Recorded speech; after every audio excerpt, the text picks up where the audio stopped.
Hello and welcome. Hi, I am Lori Hamilton, and you have come to the Silly and Unnecessary Variety Show, which I am producing by myself in New York City with only my cats to help me, and they're not very good at tech. So therefore, this show is also a drinking show. So anytime there's an awkward pause or something else happens, you just go ahead and get a drink or have some snacks. There we go, snacks, or Dance Party USA. So again, welcome to the Fringe, welcome to online, welcome to the space. And now get your reward ready because we're gonna start the show. It's the Lori Hamilton Show. It's an upside down, that's silly. It's a goofy kind of show. It's a jazz hands kind of show. That's unnecessary. That is silly and unnecessary. Fine, be that way. So this show is about what I've been thinking about and conjuring up during COVID. I know many of you are thinking, hey, you're in New York City, it's opening up. Yes, it's opening up to people who aren't wearing masks and are coming from hotspots and not quarantining. I feel totally safe inside my apartment. So I thought I'd give you a view of what I've been thinking about. And one of the questions I have, I think a lot of us do, is what if opera were more like NASCAR? Welcome to the Metropolitan Opera's opera product placement. Oh mio bambino caro, pepsidento cogito,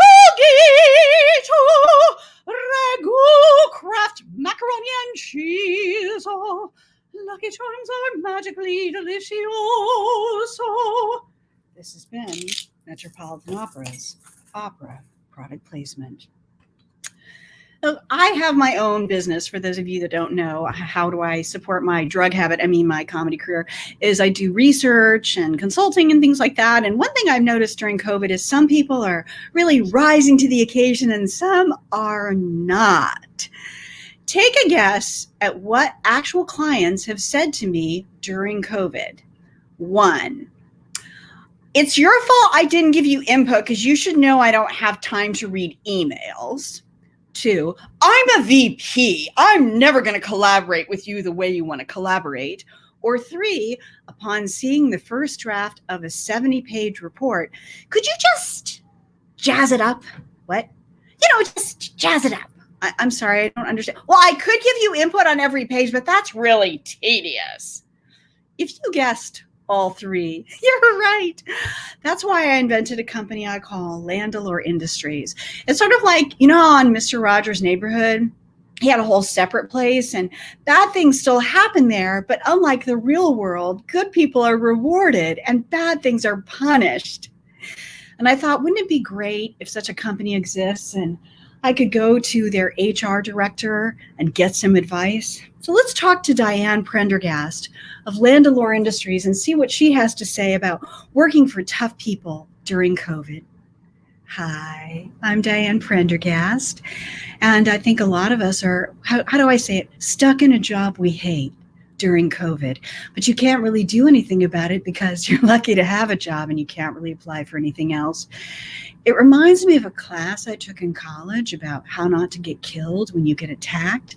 Just go along until you can safely get out. So here are a few tips for surviving a terrible manager during COVID. Rule number 1, the person who gets the least upset wins. Everyone else is freaking out and you're like, well, I just feel like we should collaborate on this. Ever notice that? Now you have all the power. Yes, you do. If you're going to get upset, do it for dramatic effect only. Well, I think this is just impossible. Wink. And the third one, this is very important. When you have a manager who is got a lot of power over you and you don't have the power and they're being unreasonable, you use what I like to call the male stupidity defense. Have you ever noticed how some guys pretend to not know things that they clearly know? I didn't say I was gonna call. I said I might call. Birthday? What birthday? So you use your power phrase, I'm confused. Dave and I have been here the same amount of time, and I noticed that he's getting paid way more than I am. I'm confused. I have two managers, and they're each giving me full-time work, and now I'm getting in trouble for booking overtime. What should I do? I'm confused. Savannah, your niece, seems very nice. She's what, 17? Yeah, and I've been here for 14 years, and I've been Employee of the Month 18 times, and yet you promoted her to manager. So I was just wondering what I could do to put myself in line for that next position, because I'm confused. I hope you find that phrase helpful. And just remember, COVID won't last forever. You'll get out eventually. And don't even try to change it, because there's no such thing as a personality transplant. Wow. Thanks, Diane. That is helpful. Just, go along until you can safely get out. But I know some of us maybe have to look at alternative ways of making money, even during this terrible time. So do you have any ideas about that? Why, yes, I do. At Landlord, we have a special product that is really good for that. Let's go ahead and see what that product is. Here we go. Okay, where did I put it? Oh dear. Oh, it's time to take a drink. Yes, it is, because I'm awkward and it's not coming up right now. There it is. Shut up! I said shut up! Shut up! Shut up! Shut up! Shut up! Shut up! Shut up! Shut up! Shut up! Wow, that sounds like one stressed out family. Maybe they have too many financial obligations just weighing them down. What if I told you you could work at home and bring your family together by ordering Landlord Industries' My First Meth Lab, the only in-home meth lab for the entire family. Small, tall, short, stout, even grandma can get in on this action. Don't forget this. Shut up! I know what I'm doing. Operator standing by. Don't forget to call the number flashing on your screen now. Shut up! Your income will explode. Landlord Industries, a growing concern.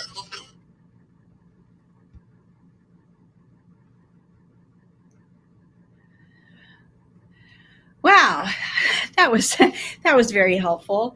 And excuse me, my cats want to say hi. Yeah, apparently they're helping produce, so they want to be part of the show. Let's see what they have to say here. This is Demeter Merritt, and as you can see, she's got some notes on the show already. And here's her brother, Lorenzo. Lorenzo would like everyone to know that he's a very ferocious tiger, and even though he likes snuggles, that doesn't make him any less scary. Very intimidating. Apparently, they have put together a little presentation for all of you. Let's see what they have to say. Hey, welcome to Lori's Cats Tell Kids Jokes. Demeter Merritt. What do you call a dinosaur that lives in the woods? What? A Stickosaurus. What is the strongest dinosaur? What? Brontosaurus. What is the meanest dinosaur? What? Tyrantosaurus. That's not This funny. has been Lori's Cats Tell Kids Jokes. Bye. Okay, well, thank you, cats. Very, very helpful there.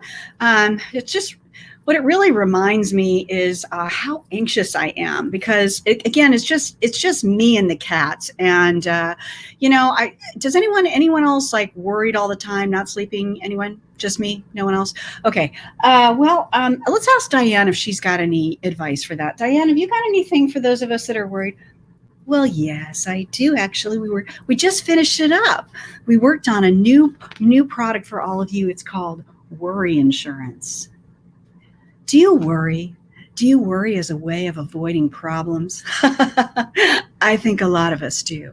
Well, worry no more, because now for $9.95 a month, Landlord Industries Worry Insurance will worry for you. Let's take a look at our box of worries, shall we? Is this headache cancer?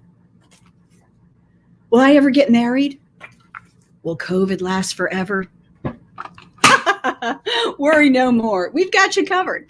Do you have a big family? For $50 a month, we'll worry for all of them. Mom, dad, even that weird Uncle Fred. Are you worried you're racist? You are. Knock it off. Right, Bob? Bob says yes. Read a book. For everyone else, there's worry insurance from Landlord Industries. Landlord Industries, a growing concern. Well, thank you for that, Mom. Gosh, I do wish there was one thing that I did during COVID, and I know I'm a little embarrassed to say this, but don't you wish you just had like a mom to just like take care of you and bring you snacks? What if there was like a Midwest mom? You know, the kind that's got a regular refrigerator and a backup refrigerator and a backup freezer. The kind of woman that would say things to you like, well, I know you're in the middle of COVID, but you're watching Netflix. Don't you want a snack? Popcorn, peanuts, macaroni and cheese. Oh, you know what? I got a leg of lamb out back. Oh, I know what you need. Remember, take 2 ho-hos and call me in the morning. Remember how you used to love ho-hos? Oh my gosh. I remember one time I got you with a whole box stashed in your room. And I said, nobody's going to want to marry a ho-ho hoarder. You keep eating those, you're going to turn into a big fat pig. And look at you now, you're a 300-pound rail. What? Kids, what did I say? The spinach brownies are for grown-ups. Oh, goodness sake. What, honey? You got a headache? Well, sure, honey. No, the Tylenol's in the back bathroom. No, honey, the blue one's Darvon. The yellow one's codeine. Oh, no. There you go. Oh, whoops. Oh, broke my nose. Oh, that's smart. Okay, well, I'm going to go put some ice on this, and I'll see you later, honey. Bye. Oh, gosh. I feel better already, don't you? But I'm going to stop for a minute because I want to do a little bit of a PSA, because there's one group that's really, I think, suffered more than any other group during COVID. And I speak, of course, of the idiot bookstore clerk. Let's check in with our idiot bookstore clerk. She's, I think she's smoking pot at the moment. But what? Okay, well, so like, I've been like working for like this online bookstore, and like every day we have to like put in the passcode, and the passcode is "you're a winner." And I know it's like kind of corny, but I like "you're a winner" because like I am a winner, and so I'm typing in "you're a winner" and I feel so good. And so one day, just for a joke, I typed in "you're a loser" and typed in pumpkin butt or something like that, you know, just like pumpkin butt. Hey, pumpkin butt, just to see what would happen. And the computer totally worked. And I was like, this is the one place in my life where I really felt special. And now it's ruined. So I just started typing in "you're a loser" for the passcode. And then just "loser." And then finally just the letter L, because it was like too much trouble to type in the whole word. So then I was all unmotivated, and my manager's all, "you're irresponsible, and you're drinking at 8 a.m., and you're sexting with my son." And I'm all, first of all, he started it. So now I work for like a used bookstore, and like the people are so gross. Like they wrote in the books, what are you, 4 years old? Like, "dear so-and-so, hope you love my book, John Steinmart or Steinbark," or something like that. So I just like tear it out. So my point is, I hate COVID. Okay, well, that's been our idiot bookstore clerk. Now let's take some questions. Does anyone have a question for Diane? Let's see if anyone's got a question for Diane. Oh, looks like we do have a question for Diane. Let's see. Someone wants to know, what do you do? Hi. What do you do when someone's being inappropriate on Zoom? Oh my gosh, that happens quite a bit. Here's what I do. Happened last week. Dave, you talked about my boobs on a Zoom call. That's inappropriate. Works for me. Any other questions? Okay, let's ask a question of the Midwest Mom, shall we? Let's see what she has to say.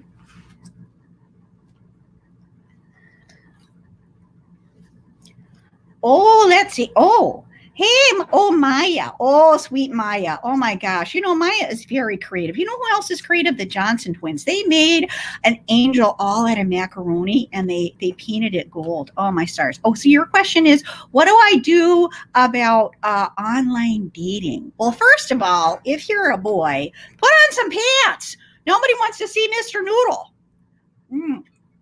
Trust me. Keep it in the dark. If you're a girl, what you do is you just angle yourself up a little bit so it looks like you're making a mistake, because you don't want to be like a hoochie girl or whatever they're calling it these days. You just show a little bit of the V of the boobs and just be like, oh, oops, did I do that? Trust me, it works. How do you think I got your dad? Oh, and somebody wants to know, how do I get my husband out of the house? Oh, here's what you do. You send him to the store and you tell him to find an 18-pound bag of flour, which doesn't exist. When he calls you from the store and says, honey, I can't find it, you go, oh, well, you must have to go to another store. He'll be gone all day. By that time, you and Mr. Drinky Winky will be on the couch. Okay, so looks like now we're going to have a question for, let's see if she's sober yet. Probably not. The bookstore clerk. What is she? What? Okay, so someone wants to know, like, what do I do when someone's shoplifting? I mean, first of all, like, it's COVID, so, like, no one's shoplifting. But when someone's shoplifting, it's kind of like, it depends on the person. Like, if it's a cute guy, I'll be like, oh, looks like you're trying to pick up something for free. Want to pick up, like, something else? Like, But if it's, like, an older person, they probably stinky, so I just, like, let them go. Oh, and someone else wants to know, what's your favorite book? Oh, gosh, let me think. Well, like, my favorite book would probably have to be either between Allure Magazine or Victoria's Secret. Mom, that's my hookah. Oh, my God, you guys, I have to go. Okay, wow. So that's been some audience questions. Thanks for that. If you have any more questions, feel free to email me at Lori@thelorihamilton.com, and we'll ask the characters to answer them for you. Okay, so now let's see. We've got, you know what? There is one group that has been so supportive of me, one family in particular, and I speak, of course, of the carbohydrate family. That's right. Let's see what the carbohydrate family has to say so that we can just appreciate them and what they've given to us during our time of need.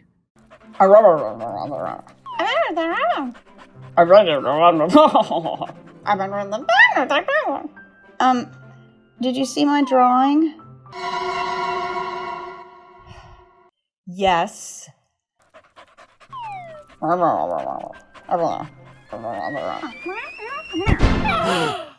Harold.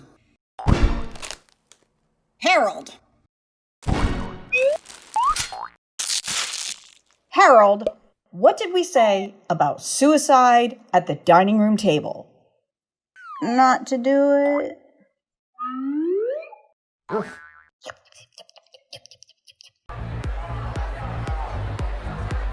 Not since Alexander McQueen have we seen the juxtaposition of light and dark, of death and light. This is visionary.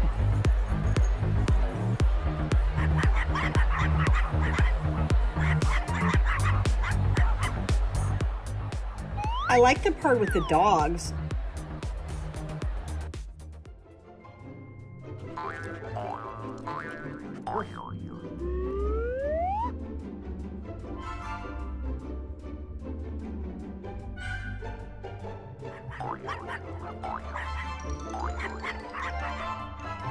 Okay, so now we're back, and love potato chip. So you heard about some silly. You want to watch me look like a pest dispenser? That's silly. Can you guys make this face? That's unnecessary. And now it's time for the Easter puppy. That's silly and unnecessary. All right, so let's get serious, shall we? It's time for another episode of Opera product placement. S'anch'io la virtù magica di un guardo tempo e loco. S'anch'io come si bruciano. Everyone knows it's Slinky, it's Slinky, it's Slinky, la la la la la la la. It's Slinky, it's Slinky, la la la la la la la. Everyone knows it's Slinky. This has been Metropolitan Opera's opera product placement. All right, so we're coming to the end of the show. Let's see what Demeter Merritt thinks about the show. Not funny. Okay, well, that's what you get for having a cat produce your show. So thank you, everybody, for coming. This has been the Silly and Unnecessary Show in New York City during COVID, written and performed by Laurie Hamilton. Hope you got a chance to have some drinks or snacks or dance party. Special material from Landlord Industries. Potato video animation by Montana Hall, and you can see that on our website. And it just got honorable mention at the New York International Film Awards, so you definitely want to check that out. Production supervised by Demeter Merritt and Lorenzo. For more silly and unnecessary things, go to thelorihamilton.com. Many thanks to theSpaceUK. This has been such a great experience. Carl and Nick, you guys are awesome. For more great shows, go to the Ed Fringe. Thank you for watching, and I know what I'm doing for the rest of the afternoon. Bye, everybody. Have a great day.